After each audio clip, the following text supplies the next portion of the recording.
ओम शांति। अॼु जी मुरली तारीख़ आहे 24/1/2025। सत मिठा मिठा बाप दादा चवनि था, मीठी मीठी ॿार तव्हां हिकु बाप जी डायरेक्शन ते हलंदा हलो त बाप तव्हांजो रिस्पॉन्सिबल आहे। बाप जो डायरेक्शन आहे, हलंदे फिरदे मूंखे यादि करो। प्रश्न आहे, जो सुठा गुणवान ॿार आहिनि उन्हनि जी मुख्य निशानी छा हूंदी? उत्तर आहे, उहो काटन की फूल ठाहिण जी सुठी सेवा कंदा, कंहिंखे बि कांटो न लॻाईंदा, कॾहिं आपस में लड़दा न, कंहिंखे बि दुख न ॾींदा, दुख ॾियण बि कांटो लॻाइण।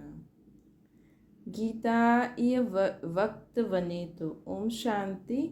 मिठे मिठे सिखियल ते रूहानी ॿारनि नंबरवार पुरुषार्थ अनुसार हिन गीत जो अर्थ सम्झो। इहो वक़्तु वञे थो नंबरवार हिन करे चईंदासीं छोजी कोई त फर्स्ट ग्रेड में सम्झंदा आहिनि, कोई सेकेंड ग्रेड में, कोई थर्ड ग्रेड में बि आहे। सम्झ बि हर हिक जी पंहिंजी पंहिंजी आहे, निश्चय बुद्धि बि हर हिक जी पंहिंजी आहे। बाप त सम्झाईंदा रहंदा आहिनि। ईअं ई हमेशह सम्झो कि शिव बाबा इन्हनि द्वारा डायरेक्शन ॾींदा आहिनि। ये बि सम्झो शिव बाबा इन्हनि द्वारा डायरेक्शन ॾींदा आहिनि। तव्हां अधु कलाक आसरी डायरेक्शन ते हलंदा आया आहियो। हाणे ईअं निश्चय करो कि असां ईश्वर डायरेक्शन ते हलूं था त बेड़ो पार थी सघंदो आहे। अगरि ईश्वरीय डायरेक्शन न सम्झो, मनुष्य जो डायरेक्शन सम्झो त मुंझी पईंदो। बाप चईंदा आहिनि, मुंहिंजी डायरेक्शन ते हलण सां पोइ मां रिस्पॉन्सिबल आहियां न। अगरि असां शिव बाबा जे डायरेक्शन ते हलूं त शिव बाबा जे चए ते शादी नथा करूं, घर गृहस्थी में रहंदे हुए न्यारा था रहूं त रिस्पॉन्सिबल शिव बाबा आहे, है न। उन्हनि खे असां राइट कंदासीं। तव्हां सिर्फ़ु असांजे डायरेक्शन ते हलो। जो सुठी रीति यादि कंदा उहो डायरेक्शन ते हलंदा। क़दम क़दम ईश्वरीय डायरेक्शन सम्झी हलंदा त कॾहिं घाटो न थींदो। निश्चय में ई विजय आहे न। ॾाढा ॿार हिन ॻाल्हियुनि खे सम्झंदा न आहिनि। थोरो ज्ञान अचण सां देह अभिमान अची वेंदो आहे। योग ॾाढो ई कमु आहे। ज्ञान त आहे ई, हिस्ट्री जोग्राफी खे ॼाणणु इहे त सहज आहे न। हिते बि मनुष्य केतिरी साइंस आदि पढ़ंदा आहिनि। इहे पढ़ाई त ईज़ी आहे, बाक़ी महिनत आहे योग में। कोई चए बाबा असां योग में ॾाढा मस्तु रहंदा आहियूं, बाबा मञदा न। बाबा हर हिक जी एक्ट ॾिसंदा आहिनि। बाप खे यादि करण वारा त मोस्ट लवली हूंदा न, यादि न कंदा, हिन करे ई उल्टो सुल्टो कमु कंदा आहिनि, है न। अगरि कोई चए बाबा असां योग में मस्तु रहंदासीं त बाबा मञदा ई न आहिनि। बाबा चईंदा आहिनि यादि न कंदा, हिन करे ई त उल्टो सुल्टो कमु कंदा आहिनि। बाप खे यादि करण वारो त मोस्ट लवली हूंदो। ॾाढो राति ॾींहं जो फ़र्क़ु आहे। हाणे त हिन सीरी जे चित्र ते बि सुठी रीति सम्झाए सघंदा आहियो। हिन समय कांटनि जो जंगल आहे, हीअ बगीचो न आहे। इहे त क्लियर सम्झाइणो खपे कि भारत फूलनि जो बगीचो हुयो। बगीचे में कॾहिं जंगली जानवर रहंदा आहिनि छा? हुते त देवी देवता रहंदा आहिनि। बाप त आहे ई हाईएस्ट अथॉरिटी। पोइ इहे प्रजापिता ब्रह्मा बि हाईएस्ट अथॉरिटी ठहरियो। इहे दादा आहे सभिनि खां वॾी अथॉरिटी। बाप त आहे हाईएस्ट अथॉरिटी, प्रजापिता ब्रह्मा बि हाईएस्ट अथॉरिटी ठहरिया। इहे दादा आहे सभिनि खां वॾी अथॉरिटी। शिव ऐं प्रजापिता ब्रह्मा आत्मायूं आहिनि शिव बाबा जा ॿार। पोइ साकार में असां भाउ भेण थी वियासीं, प्रजापिता ब्रह्मा जा ॿार। इहा आहे सभिनि जो ग्रेट ग्रेट ग्रैंड फादर। अहिड़ी हाईएस्ट अथॉरिटी जे लाइ असांखे मकान खपे। ईअं तव्हां लिखो, पोइ ॾिसो बुद्धि में कुझु ईंदो आहे। हीअं चओ, हीअं उन्हनि खे पूरी विधि पूर्वक ॿुधायो, ड्रिजो न। भई कोई अॼु ब्रह्मा ठही वेठो आहे, शंकर ठही वेठो आहे, हिते त सच आहे। न उहो त कूड़ में थोरो उहो कपिड़ा पाए करे ख़ुदि खे राम हनुमान चाराईंदा आहिनि। हिते त सत्य आहे त सत्य चइण में डिॼणो थोरी खपे। शिव बाबा ऐं प्रजापिता ब्रह्मा आत्माउनि जो बाप ऐं सभु मनुष्य मात्र जो बाप आहे। इहे पॉइंट्स ॾाढो सुठी रीति सम्झाइण जी आहे, परंतु ॿार पूरी रीति सम्झाईंदा न आहिनि, भुलिजी वेंदा आहिनि। ज्ञान जी मगरूरी चढ़ी वेंदी आहे, जीअं की बाप दादा ते बि जीत पाए वठंदा आहिनि। इहे दादा चईंदा आहिनि मुंहिंजी भल न ॿुधो, हमेशह सम्झो शिव बाबा सम्झाईंदा आहिनि। उन्हनि जी मथे हलो, डायरेक्ट ईश्वर मत ॾींदा आहिनि की इहे करो, रिस्पॉन्सिबल असां आहियूं। ईश्वर मथे हलो, इहे ईश्वर थोरी आहे, तव्हांखे ईश्वर सां पढ़णो आहे न। हमेशह सम्झो इहे डायरेक्शन ईश्वर ॾींदा आहिनि। इहे लक्ष्मी नारायण बि भारत जा ई मनुष्य हुया। इहे बि सभु मनुष्य ई आहिनि, परंतु इहे शिवालय में रहण वारा आहिनि, इन करे सभु हिननि खे नमस्ते कंदा आहिनि। परंतु ॿार पूरो सम्झाईंदा न आहिनि, पंहिंजो नशो चढ़ियल हूंदो आहे। डिफेक्ट त ॾाढा आहिनि न, जॾहिं पूरो योग हुजे तॾहिं विक्रम विनाश थियनि। विश्व जो मालिक ठहिण कोई मासी जो घर थोरी आहे। बाबा ॾिसंदा आहिनि माया हिकदमि नक्शा पकिड़े गटर में ई किराए ॾींदी आहे। बाप जी यादि में त ॾाढी ख़ुशी में प्रफुल्लित रहणो खपे। बाप जी यादि में त ॾाढी ख़ुशी में प्रफुल्लित रहणो खपे। साम्हूं एम ऑब्जेक्ट खड़ी आहे, असां इहे लक्ष्मी नारायण ठहूं था। भुलिजी वञण सां ख़ुशी जो पारो न चढ़ंदो आहे। यादि में न रहंदो आहे न, हिन करे कॾहिं कॾहिं बाबा बि प्रोग्राम भेजे ॾींदा आहिनि, परंतु यादि में वेंदा थोरी आहिनि। बुद्धि हेॾे होॾे भटकदी रहंदी आहे। बाबा पंहिंजो मिसाल ॿुधाईंदा आहिनि, नारायण जो केतिरो पको भक्त हुयो, जाते ताते साथ में नारायण जो चित्र रहंदो हुयो। पोइ बि पूजा जे समय बुद्धि हेॾे होॾे भटकदी हुई। इन में बि ईअं थींदो आहे। बाप चईंदा आहिनि हलंदे फिरदे बाप खे यादि करो, परंतु कई चईंदा आहिनि भेण निष्ठा कराए। निष्ठा जो त कोई अर्थ ई न आहे। बाबा हमेशह चईंदा आहिनि यादि में रहो। कई बार निष्ठा में वेठे वेठे ध्यान में हली वेंदा आहिनि, न ज्ञान न यादि, या त पोइ झुटका खाइण लॻी वेंदा आहिनि। ॾाढनि खे आदत पइजी वई आहे। इहे त अल्पकाल जी शांती थी वई, गोया बाक़ी सॼो ॾींहुं अशांती रहंदी आहे। हलंदे फिरदे बाप खे यादि न कंदा त पापनि जो बोझो कीअं उतरंदो, है न। अधु कल्प जो बोझो आहे, हिन में ॾाढी महिनत आहे। पंहिंजे खे आत्मा सम्झो, बाप खे यादि करो। भल बाबा खे ॾाढा ॿार लिखी भेजंदा आहिनि एतिरो समय यादि में रहियो, परंतु यादि रहंदी न आहे। चाट खे सम्झंदा ई न आहिनि। बाबा बेहद जो बाप आहे, पतित पावन आहे, त ख़ुशी में रहणो खपे, है न। बाबा बेहद जो बाप आहे, पतित पावन आहे, त ख़ुशी में रहणो खपे। ईअं न असां त शिव बाबा जा आहियूं ई, ईअं न सम्झो।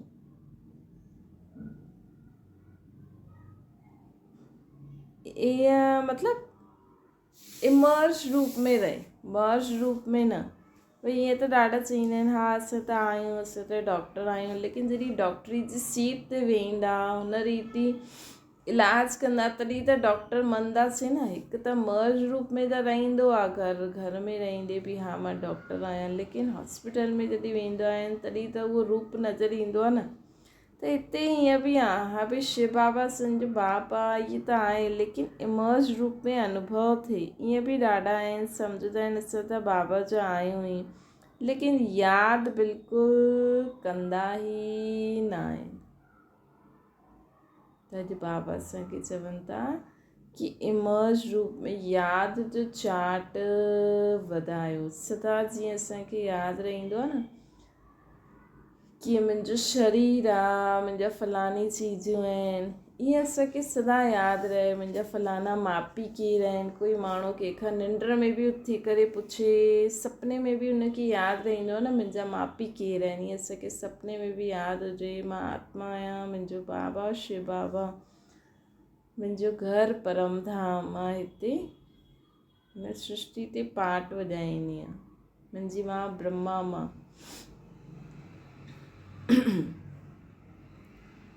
त बाबा चईंदा आहिनि ईअं इमर्ज रूप में रहणो खपे। ईअं न असां त शिव बाबा जा आहियूं ई, अहिड़ा बि ॾाढा आहिनि सम्झंदा आहिनि असां त बाबा जा आहियूं ई, लेकिन यादि बिल्कुलु कंदा ई न आहिनि।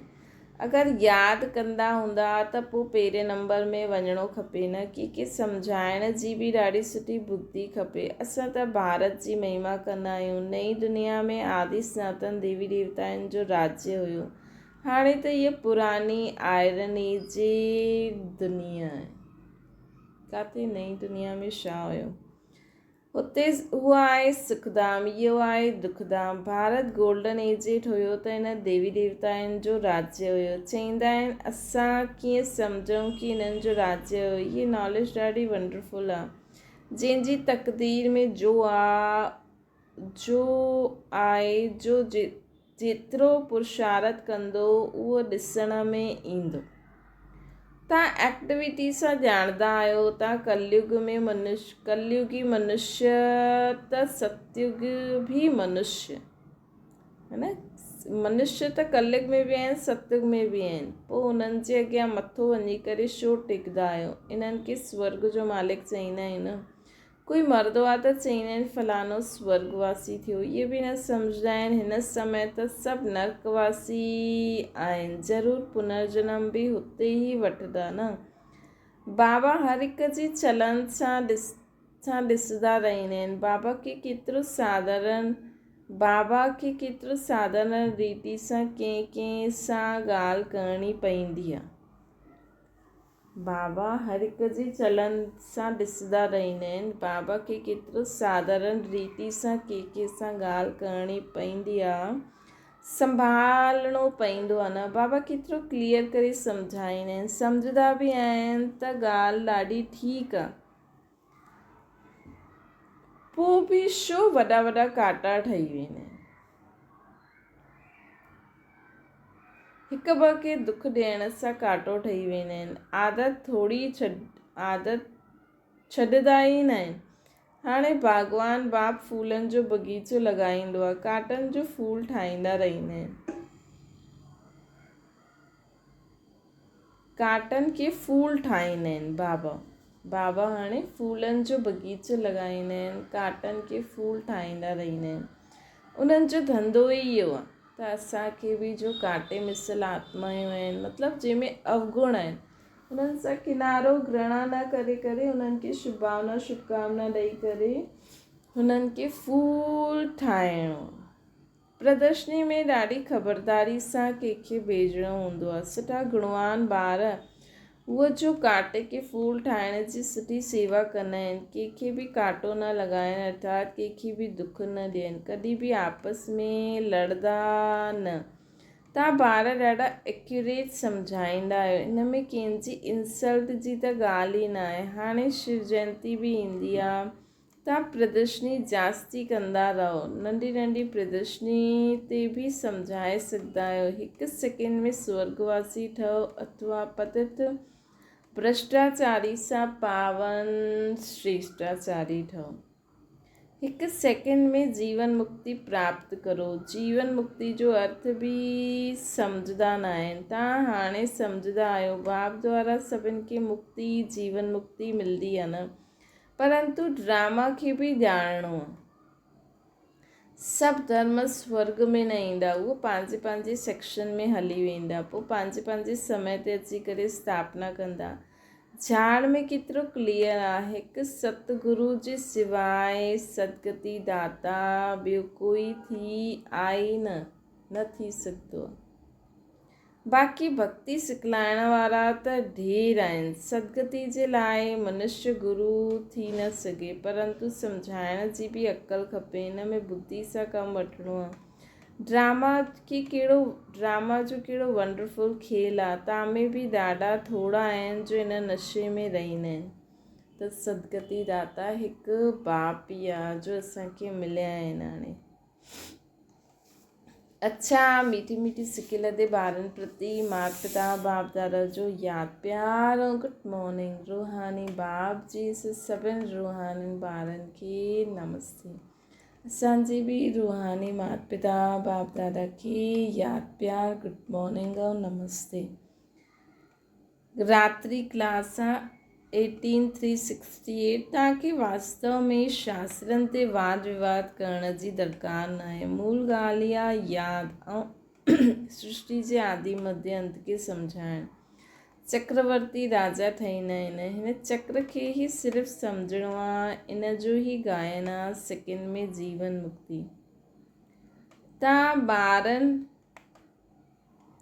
खे वंडर लॻंदो आहे, अधु कल्ह भक्ति हलंदी आहे, ज्ञान रिंचक बि न आहे, ज्ञान आहे ई बाप वटि। बाप द्वारा ई असां ज्ञान खे ॼाणियो आहे न। इहे बाप केतिरो अनकॉमन आहे, इन करे कोटनि में कोई निकिरंदा आहिनि जो बाप खे पहचाने करे उन्हनि जी श्रेष्ठ मत ते हलंदा आहिनि। उहे टीचर्स ईअं थोरी चईंदा, इहे त चईंदा आहिनि मां ई बाप टीचर गुरु आहियां, त मनुष्य ॿुधी करे वंडर खाईंदा आहिनि।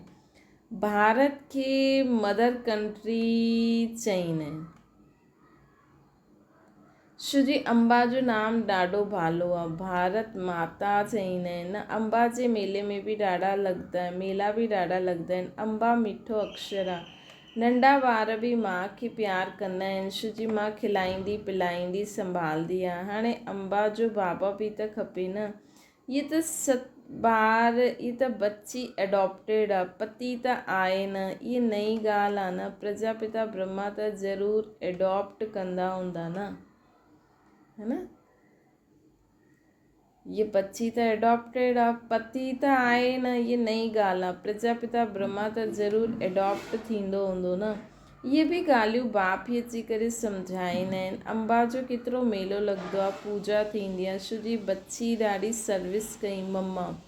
मम्मा जेतिरनि खे पढ़ायो हूंदई ओतिरो ॿियो कोई पढ़ाए न सघे। मम्मा जो नामाचार ॾाढो आहे, मेलो बि ॾाढो वॾो लॻंदो आहे। हाणे तव्हां ॿार ॼाणंदा आहियो, बाबा अची करे रचना जे आदि मध्य अंत जो सॼो राज़ तव्हां ॿारनि खे सम्झायो अथई। तव्हांखे बाप जे घर जो बि मालूम पियो। बाप सां बि लव आहे त घर सां बि लव आहे। इहे ज्ञान तव्हांखे हाणे मिलंदो आहे। हिन पढ़ाई सां केतिरी कमाई थींदी आहे त ख़ुशी थियणी खपे। ऐं ॿिया त बिल्कुलु साधारण आहिनि, दुनिया खे पतो न आहे।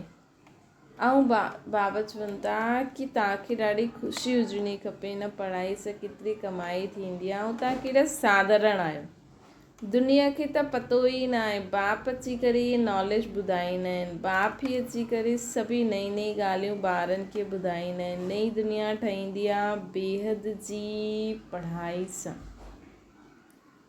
त कहिड़ो नशो हुजणो खपे कि हाणे असां हिन पढ़ाई सां नई दुनिया ठाहियूं था। पुराणी दुनिया सां वैराग्य अची वेंदो आहे। तव्हां ॿारनि जे अंदरि में ज्ञान जी ख़ुशी रहंदी आहे। बाबा खे ऐं घर खे यादि करिणो आहे। घर त सभिनि खे वञिणो ई आहे। बाप त सभिनि खे चईंदा आहिनि न, ॿार असां तव्हांखे जीवन मुक्ति जो वरसो ॾियणु आया आहियूं। पोइ भुलिजंदा छो आहियो? मां तव्हांजो बेहद जो बाप आहियां। तव्हांखे राजयोग सिखलाइण आयो आहे। त छा तव्हां श्रीमत ते न हलंदा? पोइ ॾाढो घाटो पइजी वेंदो। इहो बेहद जो घाटो आहे। बाप जो हथु छॾियो त कमाई में घाटो पइजी वेंदो। अच्छा, गुड नाइट, ओम शांति। धारणा जे लाइ मुख्य सार आहे, हिकु बाप जी यादि सां मोस्ट लवली ठहिणो आहे। हलंदे फिरदे कर्म कंदे यादि में रहण जी प्रैक्टिस करणी आहे। हलंदे फिरदे कर्म कंदे हुए यादि में रहण जी प्रैक्टिस करणी आहे। बाप जी यादि ऐं ख़ुशी में प्रफुल्लित रहणो आहे असांखे। बाप जी यादि ऐं ख़ुशी में असांखे प्रफुल्लित रहणो आहे। ॿियो आहे क़दम क़दम ईश्वर डायरेक्शन ते हली हर कार्य करिणो। क़दम क़दम ईश्वर डायरेक्शन ते हली असांखे हर कार्य करिणो। पंहिंजी मगरूरी अर्थात देह अभिमान जो नशो न ॾेखारिणो आहे, कोई बि उल्टो सुल्टो कमु न करिणो आहे, मूंझणो न आहे। वरदान आहे साधारण कर्म कंदे बि ऊची स्थिति में स्थित रहण वारा सदा डबल लाइट रहो। जीअं बाप साधारण तन वठंदा आहिनि ईअं तव्हां चईंदा आहियो, उअं ई जीअं बाप साधारण तन वठंदा आहिनि, जीअं तव्हां ॻाल्हाईंदा आहियो उअं ई ॻाल्हाईंदा आहियो, उअं ई हलंदा आहियो, त कर्म बल साधारण लेकिन स्थिति ऊची रहंदी आहे, है न। कर्म बल साधारण आहे लेकिन स्थिति ऊची रहंदी आहे।